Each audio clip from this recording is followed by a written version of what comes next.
या देवी सर्वभूतेषु शक्तिरूपेण संस्थिता नमस्तस्यै नमस्तस्यै नमस्तस्यै नमो नमः.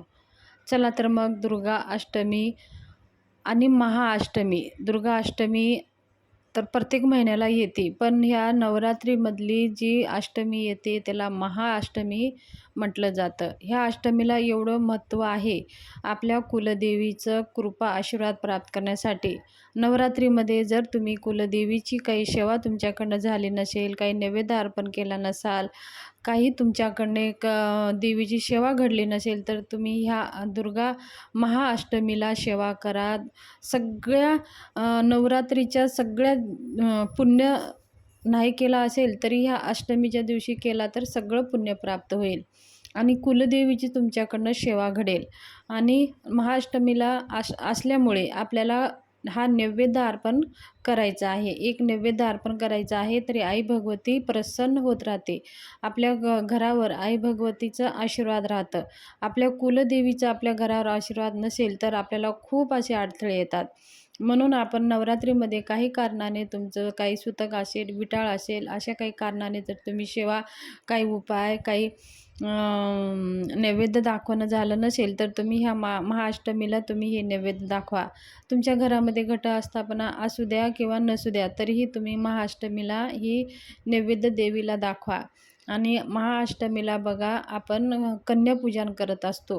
महाअष्टमीच्या दिवशी कन्यापूजन केल्याने आपल्याला आई भगवतीचं अखंड आशीर्वाद राहतं आणि आपल्या कुलदेवीचं आशीर्वाद राहतं. म्हणून 1 वर्षाची ते 10 वर्षाच्या आतमधल्या मुलीची कन्यापूजन करावे घरामध्ये आणून आणि त्याला यथाशक्ती पूजन करून काही गोड पदार्थ खाऊ घालून त्यांना ज्या आवडत्या वस्तू द्यायच्या असतात. म्हणजे आई भगवती प्रसन्न होते. 9 कन्या म्हणजे 9 स्वरूपाचे देवी समजून त्यांना पूजा करायची असते. तर अष्टमीच्या दिवशी आपल्याला आई भगवतीची सेवा करायची आहे. होम करू शकता, हवन करू शकता, त्याचबरोबर आरती करू शकता, दुर्गा सप्तशतीचे पाठ करू शकता आणि त्याचबरोबर देवीला हा नैवेद्य आवर्जून अर्पण करायचा आहे. पहिला नैवेद्य म्हणजे आपल्याला 2 विड्याचे पानं घ्यायचं आहे. तांबूळ विडा हे देवीला अर्पण करायचं आहे. तुम्हाला तर माहितीच आहे तांबूळ विडा कसा आहे. तांबूळ विडा म्हणजे 2 ह्याचे वेलदोडीचे पानं आणि 2 विलायची, 2 लवंग आणि थोडी सुपारी आणि सोप अशा वस्तू एकत्र करायचं आहे आणि त्याला चुरा करायचा आहे, कुटायचा आहे खलबत्त्यामध्ये. किंवा तुम्हाला जर ते करता येत नसेल तर तुम्ही पानाच्या दुकानामध्ये जावा आणि देवीचा विडा बनवून द्या म्हणून म्हणा. तुम्हाला ते देवीचा विडा तुम्हाला बनवून देईल. नाहीतर मग तुम्ही घरामध्ये हे सगळे साहित्य एकत्र करून तुम्ही ते विडा घरामध्ये असं कुटून ते विडा, तांबूळ विडा देवीला अर्पण करायचा आहे. त्यानंतर आपल्याला नैवेद्य बघा, ह्या अष्टमीच्या दिवशी देवीला नैवेद्य अर्पण करणं खूप महत्त्वाचं आहे. नैवेद्यामध्ये तुम्ही काय अर्पण करू शकता? खीर अर्पण करू शकता. तुम्ही तांदळाची खीर करू शकता किंवा रव्याची करू शकता किंवा तुम्ही शेवयाची पण खीर करू शकता. खीर देवीला अत्यंत प्रिय आहे आणि अष्टमीच्या दिवशी देवीला खीर अर्पण करणं खूप शुभ मानलं जातं. तर आपण ती खीर कशी बनवायची बघा. जर तुम्हाला शक्य असेल तर तुम्ही दुकानातून हे पण आणू शकता, मक्याचे दाणे आणू शकता. त्याला थोडंसं भाजून त्याला मिक्सरमध्ये बारीक करून त्याची खीर बनवू शकता. नाहीतर मग तुम्ही तांदळाची पण खीर बनवू शकता. त्याच्यामध्ये गूळ टाकून थोडं आपले हे विलायची थोडी टाकायची आहे त्याच्यामध्ये आणि ड्रायफ्रूट टाकून अशी एक स्वादिष्ट खीर बनवायची आहे आणि आई भगवतीला चढवायचं आहे. नैवेद्य कसं चढवताना तर आपल्याला माहितीच आहे.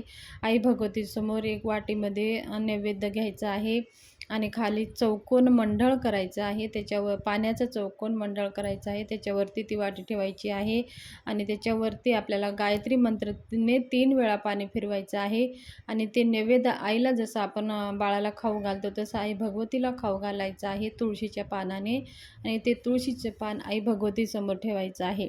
अशा प्रकारे आपल्याला 3 वेळेस खाऊ घालून ते तुळशीचं पान भगवतीजवळ ठेवायचं आहे आणि नैवेद्य अर्पण करून देवीची महाअष्टमीची आपल्याला आरती करायची आहे. आई भगवतीची आरती करायची आहे. घरामध्ये ओम ऐं ह्रीं क्लीं चामुंडाय विच्चे ह्या मंत्राचं यथाशक्ती जप करायचा आहे. महाअष्टमी ही खूप महत्त्वाचा दिवस आहे आणि नवरात्रीमधली महाअष्टमी ही आपल्या कुलदेवी साक्षात रूपामध्ये आपल्या घरात वास करत असते. जर आपण आपल्या कुलदेवीची आपल्याकडनं सेवा झाली नसेल तर आपल्या कुलदेवीचा आपल्यावर आशीर्वाद राहत नाही. म्हणून ती आपली कुलदेवी आहे. म्हणून मनाभावाने श्रद्धेने तुम्ही सेवा करा आणि तुमच्या मनोकामना सगळ्या पूर्ण होईल. आई भगवतीच्या कृपेने तुम्हाला कधीही कशाचीही कमी पडणार नाही.